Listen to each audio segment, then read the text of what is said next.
Welcome back. You are watching Global Eye. Let's shift focus to the US presidential election. With less than 2 weeks to go for Election Day, more than 30 million Americans have already cast their votes. A new survey by CNBC shows that the contest between Kamala Harris and Donald Trump remains a statistical dead heat. Inflation is the top concern, with 3/4 of the respondents saying that prices are still rising. Radhika Das gets us more.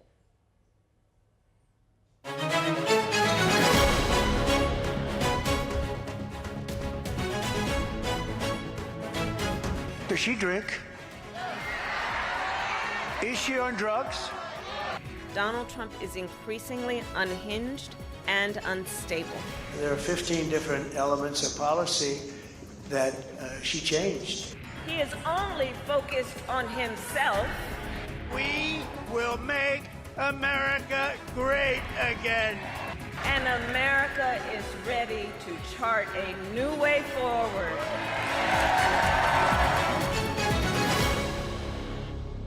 On November 5, 244 eligible American voters will have the choice to find a new resident for the White House, Donald Trump or Kamala Harris. I will tell you in less than 100 seconds the 5 key things you need to know about the US elections.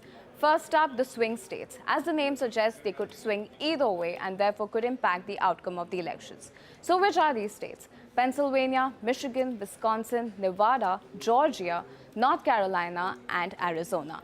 These 7 states constitute 93 of the 538 electoral colleges. Number 2, what's an election without promises? This time's US polls are no different. The 3 I's rule the roost. These are immigration, inflation, and Israel. Both Trump and Harris claim to have a solution on those fronts. That's not all, there's also the triple T's: taxes, trade, and tariffs. While Kamala and Trump's approach to these issues may be as different as chalk and cheese, none of them are pulling their punches. Number 3, war of words on war. Harris has vowed to support Ukraine in its war with Russia for as long as it takes, while Trump claims he can end the war in 24 hours. However, he has so far not offered any strategy to back his claims. Harris has emphasized the 2-state formula as a solution for the Israel-Palestine conflict, while Trump has firmly backed Israel on the war. Number 4, trade policies. Harris says she will be having a more targeted approach to tariffs on imports, similar to the ones under the Biden administration, while Trump wants to introduce 10 to 20% tariffs on most foreign goods and even more on Chinese imports. So is there anything these two agree on? Well, yes. Both Harris and Trump agree that people should go out and vote.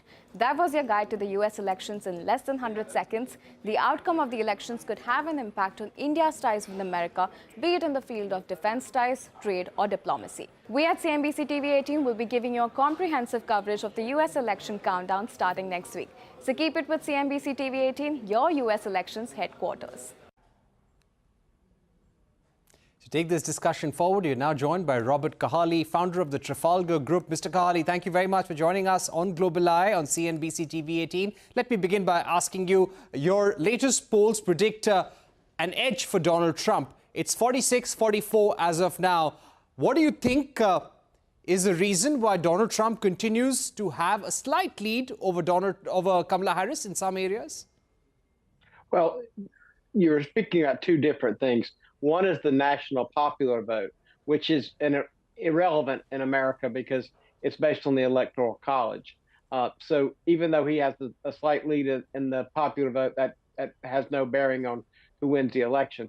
But how he does in those 7 states has to do with whether Trump or Harris has an advantage.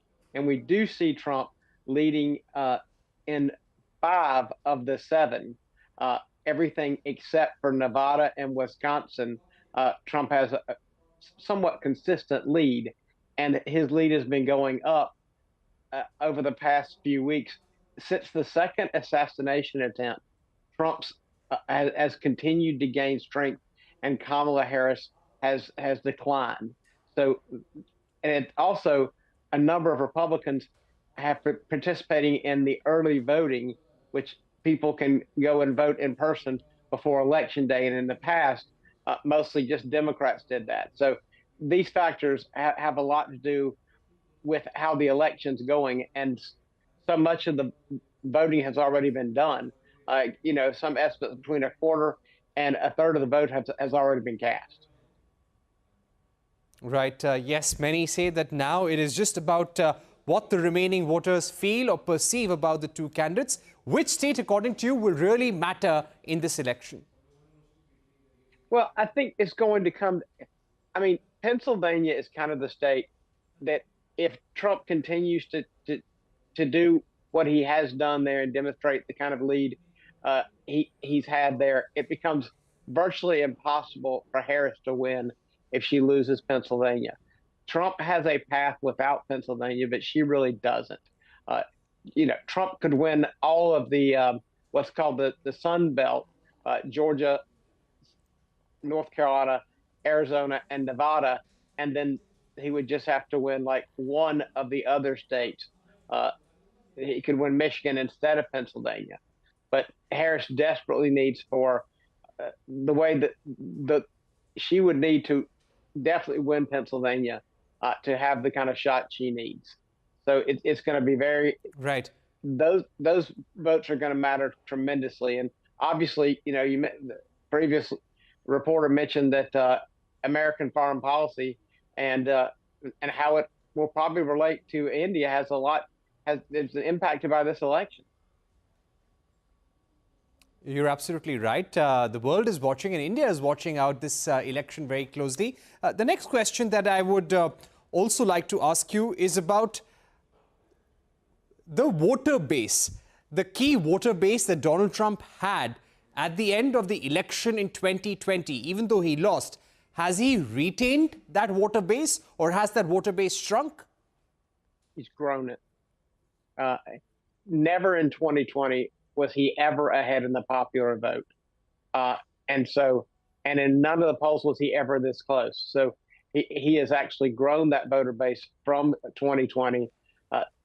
When you look at his results, then the election was a lot closer than people had predicted it would be. But what has happened now is in 2020, there were people who did not like Biden or Trump. And in the end, they just voted for Biden. That was kind of the lesser of two evils as people saw it. Now, more than half of those people who didn't like either candidate who voted for Biden, who had previously voted for Trump, have expressed a lot of remorse and have come back on board with Trump. If you look at Trump's numbers, even when you consider the popular votes, he was never, there were no polls that would have had him, over 45, 46% of the vote. And quite a few of the polls have him right at 50 already with the ones that don't have a high undecided.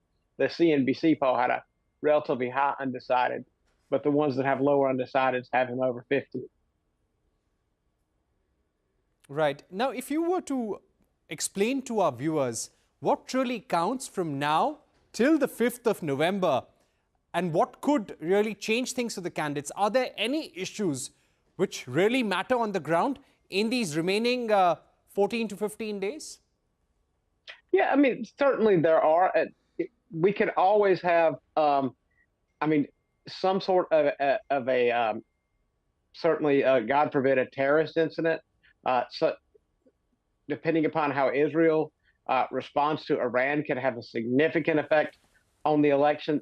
There are a lot of things over the sea that could be. And, if there was particular on either side, some outbreak of violence related to the election, it could sway public opinion. Just as when the governor of Michigan, when the news broke out about the plot to kidnap her, it moved her up in the polls. And obviously, just like we saw twice with two assassination attempts, God forbid another assassination attempt on Trump could certainly upset and affect this election. Certainly, if there was another failed attempt, it would boost him a great deal. Right. What do you think has been the deciding factor, considering that most of America has already voted? If there were 2 or 3 issues, if you had to list out briefly for our viewers, which have really counted in this election campaign and which will finally decide who wins the ballot, what would those be? Well, I think that it kind of comes down to 3. First is the economy, but the economy is not, it's not everyone.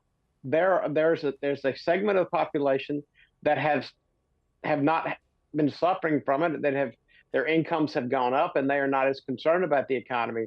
But the reason it's has such an effect on this race is that the economy has affected middle class voters, and they have certainly moved the middle class to being very dissatisfied with the Biden administration. Then there's immigration.